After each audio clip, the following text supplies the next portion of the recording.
अस्सलामुअलैकुम। My name is Imran Sheikh. आज का हमारा टॉपिक है एटॉमिक रेडियस और आज हम स्टडी करेंगे कोवेलेंट रेडियस को भी। एटॉमिक रेडियस को स्टडी करने से पहले हमें एटॉमिक साइज़ का पता होना चाहिए, यानी हमारे पास जो एटम है उसके साइज़ का पता होना चाहिए कि उसका साइज़ क्या है।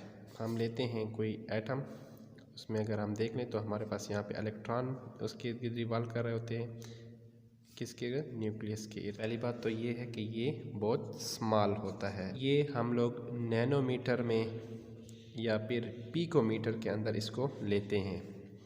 दूसरा हमारे पास ये है कि इसकी कोई फिक्स बाउंड्री नहीं है, नो फिक्स बाउंड्री।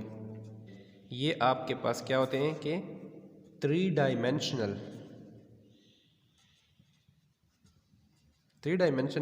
रिवॉल्व करते हैं। तो अगर हम एटॉमिक रेडियस को डिफ़ाइन करते हैं तो इसकी डिफिनीशन में हमारे पास आता है the distance between the nucleus and the valence shell of the atom. यानी जिस तरह मैंने आपको यहाँ पर बताया था कि ये न्यूक्लियस है और ये उसका वैलेंस शेल है। वैलेंस शेल आखिरी जो शेल होता है उसको हम वैलेंस शेल कहते हैं। तो यहाँ से जो आखिरी शेल तक का जो फासला होगा इसको हम क्या कहेंगे?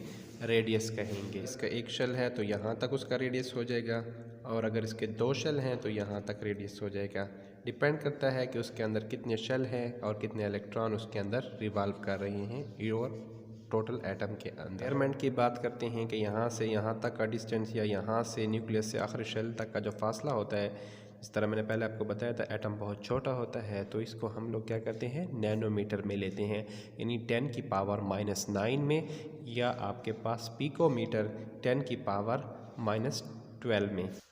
एटॉमिक रेडियस की अगर हम ट्रेंड्स की बात करते हैं कि हमारे पास ये पीरियोडिक टेबल में इंक्रीज़ हो रहा है पीरियड के अंदर या डिक्रीज़ हो रहा है, इसको हम क्या कहते हैं? ट्रेंड्स कहते हैं। पीरियड्स में हमारे पास एटॉमिक रेडियस जो है वो क्या है? Atomic radius decreases from left to right in periods, यानी हमारे पास पीरियड्स के अंदर जब हम पीरियड्स में जाते हैं तो हमारे पास ये क्या हो रहा है? डिक्रीज़ हो रहा है, यानी एटम का जो साइज़ है वो डिक्रीज़ हो रहा है। सेकंड पीरियड को लिया हुआ है, लिथियम है, बेरिलियम है, boron, carbon, nitrogen, oxygen, fluorine, neon, यानी इसमें आपके पास क्या होता है? उसका एटॉमिक नंबर बढ़ रहा है। इसका मतलब है मैंने इसमें से 3 एलिमेंट लिए हैं, एक लिथियम लिया है, एक कार्बन लिया है, एक फ्लोरीन लिया हुआ है। तो हमारे पास अगर देखें तो शेल तो वही है, लेकिन आपके पास क्या है? इलेक्ट्रॉन उसके अंदर इंक्रीज़ हो रहे हैं लिथियम के अंदर। इसी तरह मैंने कार्बन का ड्रा किया हुआ है, कार्बन में उसी शेल के अंदर इलेक्ट्रॉन बढ़ रहे हैं। इसी तरह अगर मैं फ्लोरीन का ड्रा किया हुआ है तो फ्लोरीन में भी उसी शेल में इलेक्ट्रॉन बढ़ रहे हैं। इसका मतलब क्या है? इलेक्ट्रॉन इसमें 3 है, प्रोटॉन भी इसमें 3 है, क्योंकि इसका जो एटॉमिक नंबर है जिसको हम Z से डिनोट करते हैं वो आपके पास 3 है, इसका 6 है।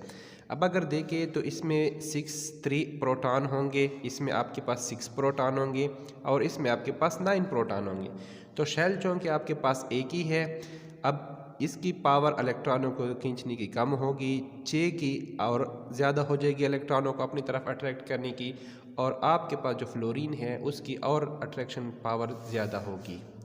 एटॉमिक रेडियस होगा वो स्मॉल होता जाएगा क्योंकि न्यूक्लियस के अंदर प्रोटॉनों की तादाद बढ़ रही है।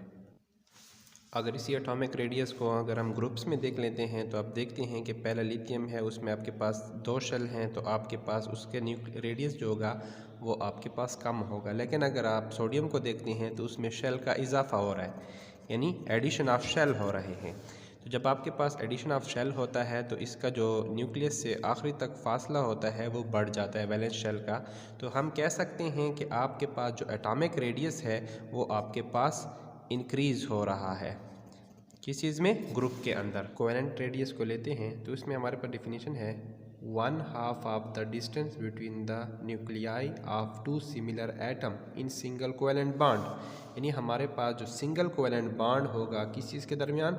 2 सिमिलर एटम्स के दरमियान, ठीक है, और उनका जो डिस्टेंस होगा 1/2, उसको हम क्या कहेंगे? कोवेलेंट रेडियस कहेंगे। के पास 2 एटम हैं, एक न्यूक्लियस है और ये भी आपके पास न्यूक्लियस है, ये उसके शेल है, ये एक दूसरे को टच कर रहे हैं क्योंकि इन्होंने आपस में कोवेलेंट बॉन्ड बनाया हुआ है। अब हम क्या करते हैं? 1/2, यानी इसका भी आधा और इसका आधा, यानी टोटल आपके पास ये क्या हो जाएगा, डायामीटर हो जाएगा, जिसको हम डी से ज़ाहिर करते हैं। और 1/2, तो 1/2 का मतलब है ये भी आपके पास रेडियस हो जाएगा, इसको हम दो हिस्सों में तकसीम कर देते हैं, ये भी आपके पास रेडियस हो जाएगा और इस तरह आपके पास ये रेडियस हो जाएगा, यानी रेडियस का फार्मूला हो जाएगा d/2। एग्जांपल दी है हैलोजेंस की, ये आपके पास दो फ्लोरीन एटम आपस में मिले हुए हैं, यहाँ से यहाँ तक का फासला इसका डायमीटर कहलाता है, लेकिन आपके पास टोटल डायमीटर इसका आ रहा है 143 पिकोमीटर। लेकिन अगर आप इसका रेडियस की बात करेंगे तो इसका आपके पास 72 पिकोमीटर में आपके पास आ रहा है। इसी तरह ब्रोमीन दो आपस में मिले हुए हैं, यहाँ से यहाँ तक का फासला उसका डायमीटर कहलाता है, जो कि आपके पास है 228 पिकोमीटर। लेकिन अगर आप उसकी रेडियस की बात करेंगे, यहाँ तक का बात करेंगे, तो आपके पास ये इसका रेडियस और ये आपके पास इसका रेडियस, जो कि आपके पास 114 पिकोमीटर आपके पास आ रहा है। इसी तरह क्लोरीन दो आपस में एटम, सेम एटम मिले हुए हैं, ये उसका आपके पास डायमीटर है और ये रेडियस है। इसी तरह आपके पास दो आयोडीन आपस में मिले हैं, 266 या 266 पिकोमीटर डायमीटर है और इसका आपके पास 133 पिकोमीटर है।